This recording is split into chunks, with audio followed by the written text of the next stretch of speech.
WATN in high definition. It's Local 24 This Week with Richard Ransom.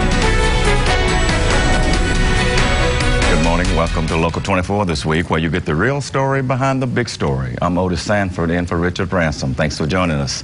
I'll introduce our panel in just a minute, but here are our topics for this morning. Senate Seekers. The second and final debate between Senate candidates Marsha Blackburn and Phil Bredesen produced plenty of heat, but very little light. This, as recent polls show Blackburn, the Republican nominee, with a growing lead over Bredesen, the Democratic hopeful. Who gained the most from Wednesday night's debate? Plus, dueling endorsements. Superstar performer Taylor Swift entered the political fray last week by announcing support for Bredesen with strong words in opposition to Blackburn. President Trump, a strong backer of Blackburn, weighed in, seeking to downplay Swift's endorsement. What impact will any of this have on the race? And finally, double dipping. Probate court clerk Bill Morrison finally submitted a letter of resignation from the city council, effective November 1st. But two other council members who also hold county offices are hanging on to both jobs. I'll ask my panel about the double dipping and also about the ongoing dispute over those city referendum questions on the November ballot. So thanks for joining us this morning, and let me introduce our panel. Susan Adler Thorpe is president of Thorpe Communications and a former political columnist for the Commercial Appeal. Jane Perotti is an executive on the executive committee of the Shelby County Republican Party, and Scott Golden is chairman of the state Republican Party in Tennessee. Welcome back to all three of you. It's good to see you. Scott, I'm going to start with you. The conventional wisdom is that Phil Bredesen did a pretty poor job in Wednesday night's debate, even as Marsha Blackburn skirted around answering questions, actually virtually every question, with as little spin as possible. Right. Give me your assessment of the debate. I don't know if I can do it with as little spin as possible. No, I think, look, Ms. Blackburn is, not only did she have a good debate, this week, she had a great debate a couple weeks ago. So it's a back-to-back debates. I think she went in with an agenda.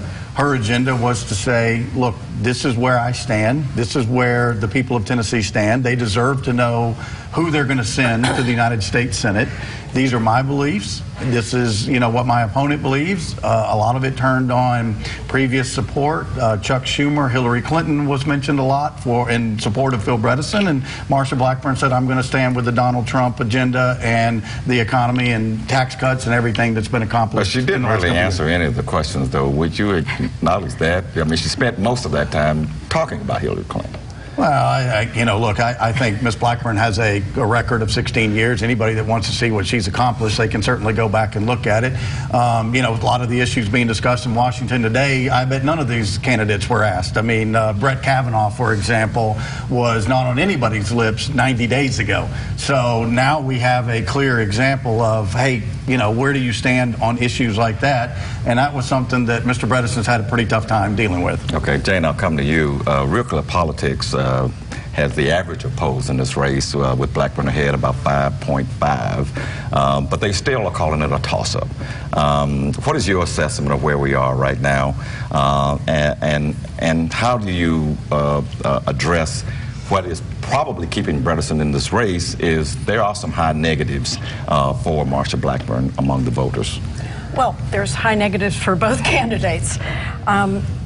Bredesen, to be fair, has got great media, and he's omnipresent on social media.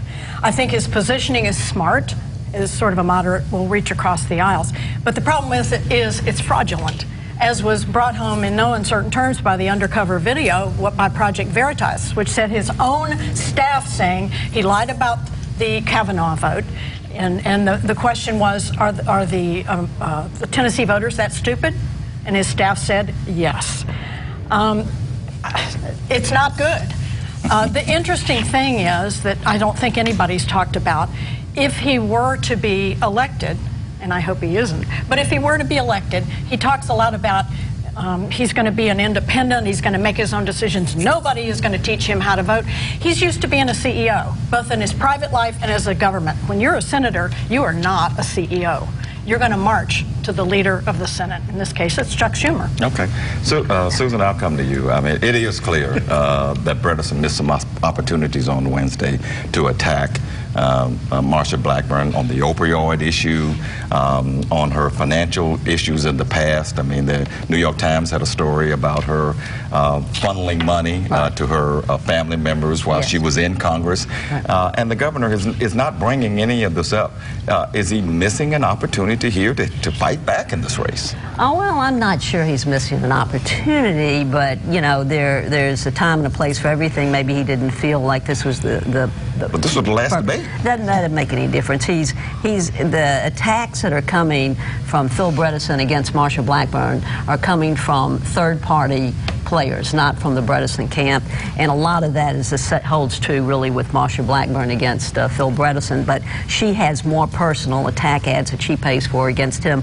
Attack has never been Phil Bredesen's nature. You know, she over and over and over again, she said in the debate that Phil Bredesen gave money to the Clintons, gave money to Hillary.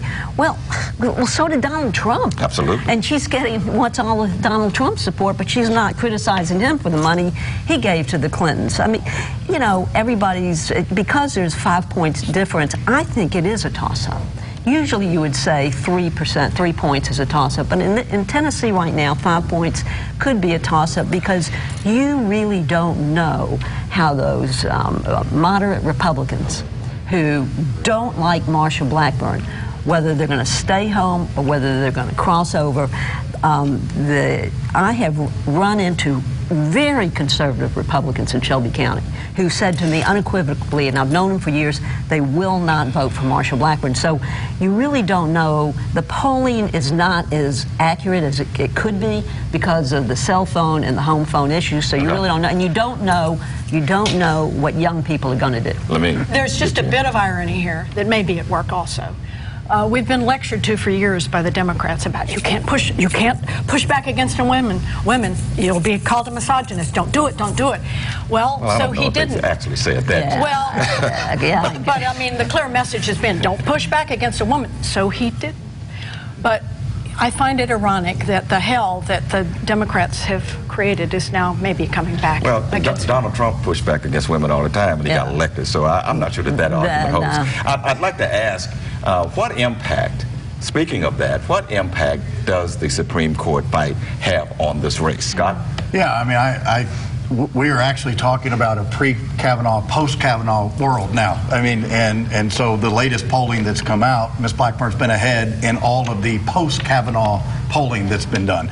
I think what we saw, that display, some have called a circus in Washington, was put on full display. And you saw how the different sides approached it. I think most voters saw through what it was an advertisement for 4 or 5 Democrats to run for president, and they were looking for Iowa support, Iowa activist, Hollywood money, right? That's what that was. Well, Scott, I'm going to interrupt you right here. We're going to leave it right here. We're going to come back. We got a second topic on this because we're coming back. We're coming back. We're coming back, and we're going to talk about the dueling endorsements, and we're still talking about the Senate race. So we'll be back on the other side. You're watching Local 24 this week. Your story begins the moment you enroll at Concord Career College to become a medical office professional. In as few as 8 months, you will be ready to begin an exciting profession that is as fulfilling as it is challenging. You'll have a rewarding career with a bright future, giving you an immense sense of accomplishment. Opportunity awaits. Enroll at Concord Career College today by visiting us online at concord.edu. Your story starts now. Car crashes don't always happen during normal business hours. That's why we're open right now, 24/7. Morgan & Morgan, forthepeople.com. My name is Bart Gary. My sister Leslie and I are proud third-generation family members who continue to serve the Mid-South with the quality products and services that our family has established. As proud Memphians, my family welcomes you to visit Hollywood Furniture, and we look forward to assisting you with the needs of your home. And we do say good morning, America. What we do, we're gonna make it through. We are one, we are together. It'll be okay. This year and for over 5 years, America's most watched morning show is. You have no idea what a privilege it is to be able to say good morning to America every single morning.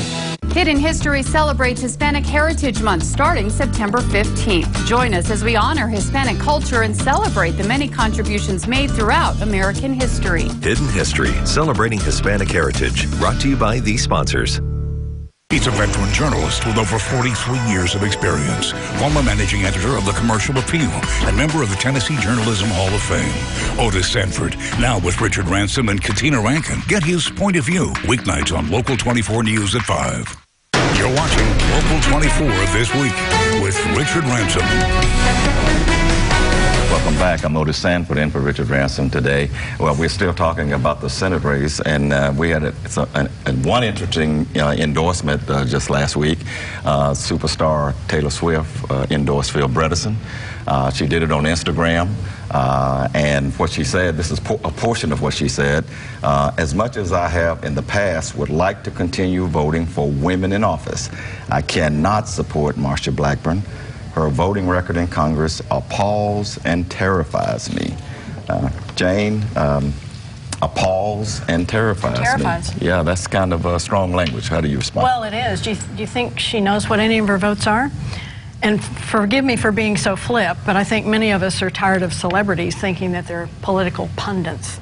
When I bet, like Kanye West. Well, any of them. I mean, can any of them talk about the difference between dynamic and static scoring? Probably not. Okay. And how that affects tax policy? Probably not. She's a Tennessean and a Tennessee voter, so she has a right to say these things. Well, she's not an original Tennessean, but then neither was I. She's a registered right.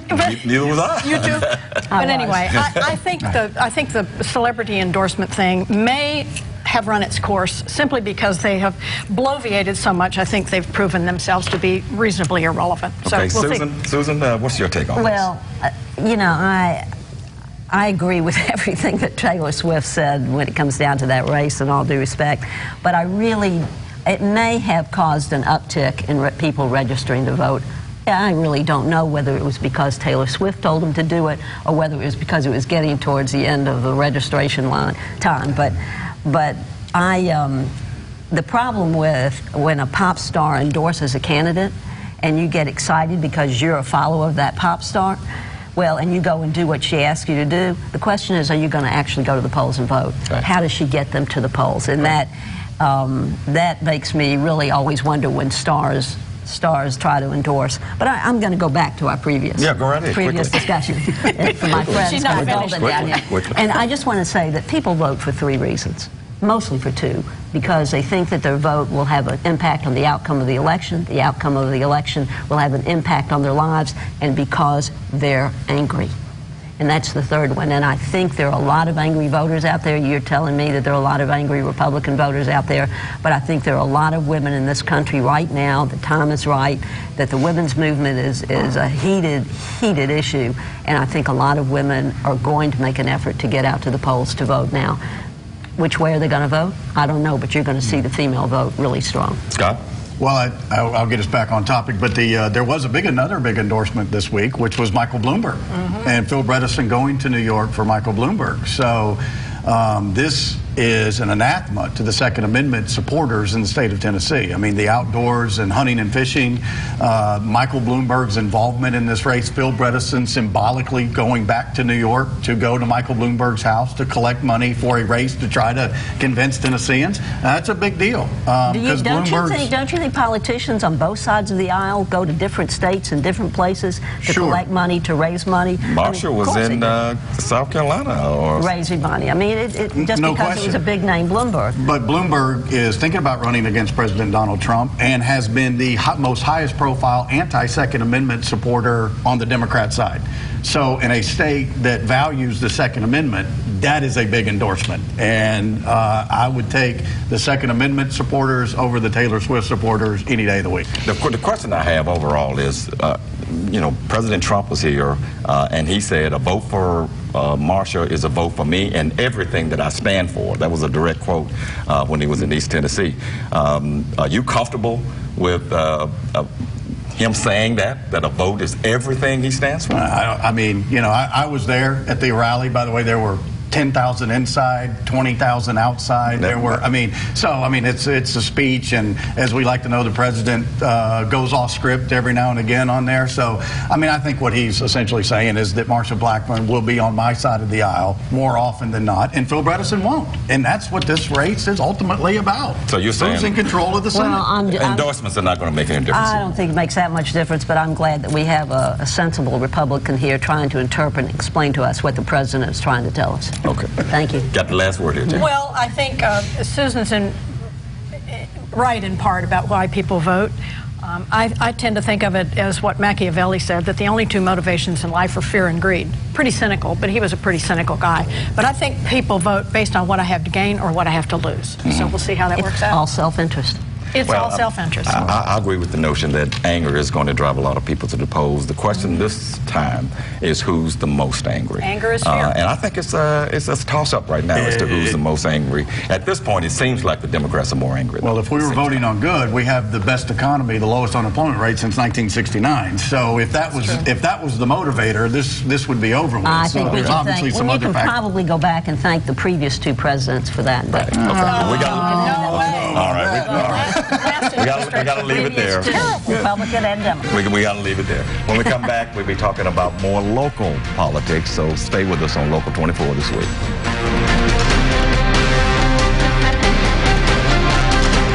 Morgan & Morgan is open 24/7 and ready to help you right now because justice never sleeps.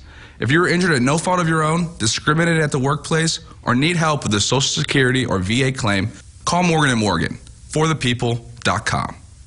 When it comes to Medicare, you shouldn't have to figure it out alone. With Cigna Health Spring, you won't have to. We'll help you find the Medicare Advantage plan that's right for you. Call 1-855-738-0422. There's no obligation. At Cigna Health Spring, we offer plans with no monthly premiums and no primary doctor copays, so you pay less. And we offer medical, prescription drugs, even dental, all in one plan. So you get everything you need to feel secure. Plus, once you enroll, our team will be there to guide you toward better health. Medicare annual enrollment is here. Call Cigna Health Spring today and let us help you find the Medicare Advantage plan that's right for you. There's no obligation. Call 1-855-738-0422. That's 1-855-738-0422. Cigna Health Spring. Together, all the way. The appearance of impropriety was unmistakable. Phil Bredesen pumped millions into the solar industry, then launched his own solar company while still governor. Bredesen profited from tax breaks he passed, while his manufacturing partner laid off American workers and benefited from cheap foreign labor. Bredesen got richer, taxpayers footed the bill, and Americans lost jobs. Millionaire Phil Bredesen is out for himself. Senate Leadership Fund is responsible for the content of this advertising. If you go to ForThePeople.com right now, you'll be able to speak instantly to someone about your case. Our phone lines are open 24/7, including weekends and holidays, because justice never sleeps. Let us give you the help that you deserve. Morgan & Morgan, ForThePeople.com. You're watching Local 24 this week with Richard Ransom. Welcome back. You know, the Senate and even the governor's race, they're not the only two major political battles that's going on right now. We have some local issues that we need to talk about right now. And one of them has to do with candidates who were elected in August, but are still hanging on to their city council seats. Bill Morrison, probate court clerk, Janice Fullilove, who is now in juvenile court, and Edmund Ford Jr., who is on the county commission. They are city council members. Bill Morrison submitted his resignation, effective November 1st, though. I have not heard from Edmund Ford, and maybe Janice Fullilove is going to do something soon. But none of those seats will be on the November ballot. The city council will pick those successors later. Susan, I've been harping on this for a long time. What is your thoughts about all of this? Well, I've never been in favor of candidates holding two offices, particularly two local offices, but we have a long history in Memphis of candidates doing that. And what comes to mind, first of all, is John Ford did that for many times. He was a city councilman, he was a general sessions court clerk and state senator, so this is nothing new. I think Janice Foley Love is the next one who's going to resign, and then Edmund Ford by the end of the year. Whatever their reasons, I'm not sure, but I think the funny irony of the whole thing is that on the ballot we're going to have a resolution to, do we want to maintain that our council members have served 2 4-year terms, or do we want to change that to 3 4-year terms? But they don't even mention 2 4-year terms on the ballot. But it was Bill Morrison who pushed for the 3 4-year terms, right. And then he gets elected to another office, and he's the first to go. Right. I'm against it. I think that they should have all resigned their seats and given other people the opportunity to sit as a city councilman, but we don't have any rule in place that forces them to do otherwise. Jane, you have a thought? Well, it's all about optics, and the optics of double dipping are terrible, particularly in an environment where we are so distrusting of elected officials. And what a perfect thing to couple with the, let's let them serve more terms. No. Talk about a terrible time to do it. Yeah, you're right. Scott, you're not a Memphis resident, but you have some thoughts about this. Look, I think it's difficult to serve 2 masters, and you end up, taking care of your district at the expense of other taxpayers. This is actually something that Washington gets right. I'm a former congressional staffer, and I had a great story where we had one of our staffers was running for state representative. And as you know, that when you are elected state representative, you actually start getting a paycheck that night. You are literally on the clock the minute the polls close. And federal government law says that you cannot take a federal check and a state check. So we actually had to ask them for their resignation prior to the polls closing so that they could be elected to the state representative later on that night. Wow. So this is one case where the swamp actually does it the right way. So, well, again, I've been harping on this for a long time. There used to actually be a law, a rule or charter in the city where even if you wanted to run for another office, you had to resign before you could even run, because that was back in the 40s and 50s. But this, to me, was double dipping is just wrong here. I want to go to something else that just breaking as we tape this show, and that is the Mark Norris confirmation to be a federal judge. That has some ballot implications as well. Scott, do you want to weigh in on that? Yeah, we'll come down the line. This has been something that we've been dealing with. Senator Norris was just approved to be a federal judge. There is some interesting case law, so we assume that he will take his position as a federal judge for the Western District as soon as President Trump signs the note. And then state law says that if you are over 2 years left on your term, that you have to be elected on the ballot. Well, there's a series of procedures that kind of do that, but inside of 45 days, the law says it's a write-in campaign. So it's all still sort of unfolding, and lawyers from every side, but I think where we're going to come down is that the people of the 32nd District, which is kind of Collierville, Arlington, up to Tipton County, when they go vote in November, they will be asked to write in somebody that will serve them on the state Senate for 2 years. I mean, it's uncharted territory. Jane, this could have huge implications here. Well, I was going to say it's controlled chaos, but I'm not sure it's controlled. I think it's just chaos. Yeah. Who knows how it's going to go? You'll go to these people in this district will go to the polls. They'll have a ballot, I assume, and they'll be able to write in and drop it in a shoebox. And you're gonna wind up.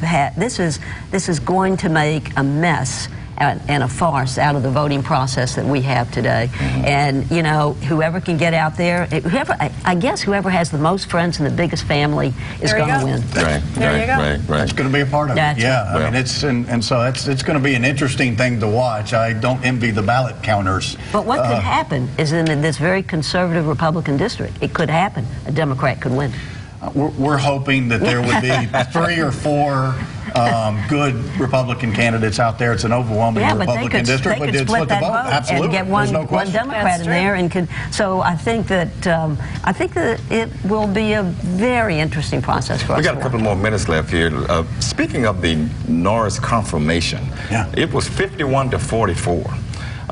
Compared to Thomas Parker, who back in January was put on the bench, 98 to 0. To me, it just underscores just how politicized the judiciary is right now. Thoughts on that? Yeah, it's a very partisan world in Washington right now, and I mean, it's partisan. You can see what happened to Ed Stanton. who is our former Attorney General here, who was certainly well qualified to be a federal judge. He didn't even get a chance or the opportunity because of partisanship.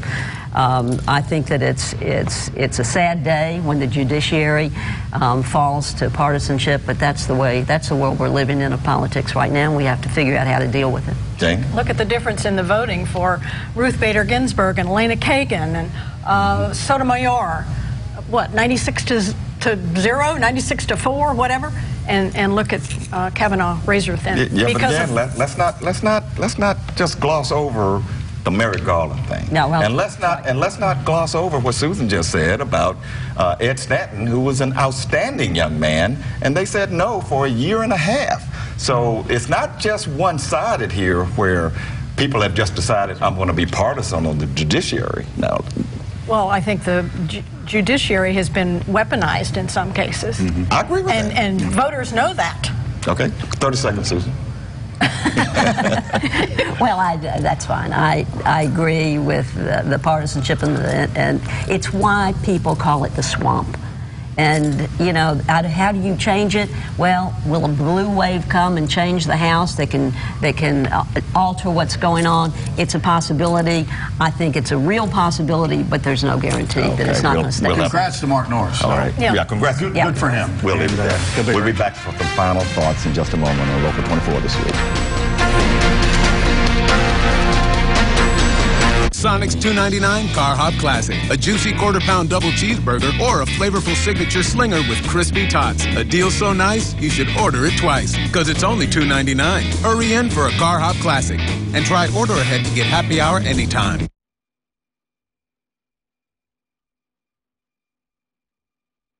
Denied. It doesn't have to be this way. But Bill Lee opposes the solution to fix the problem. A common-sense plan to expand Medicaid is supported by 63% of Tennesseans. Bill Lee says no. That means more hospitals will close and cost thousands of jobs. Lives are at stake, and Bill Lee is playing politics. We need a governor who puts our health care first. Think about this. You wouldn't pay more money for the same vegetable. So why pay more for your flexible line of credit? If you need money fast, Title Maxx can help. Pay less with our flexible line of credit. Take as much or as little as you need of your credit limit, without the need to have your car appraised every time you need funds. Visit TitleMax.com/flex to find out how you can get up to $6,500 and pay less for your flexible line of credit. Melty cheese, grilled onions, and steak on this foot-long Philly are so flavorful. Man, do I love a good Stakeout. Stakeout, nice. You would not believe what they are doing in there. Making cheesesteaks? What are you, one of them? Get a classic or spicy foot-long Philly before they're gone. And try order ahead to get happy.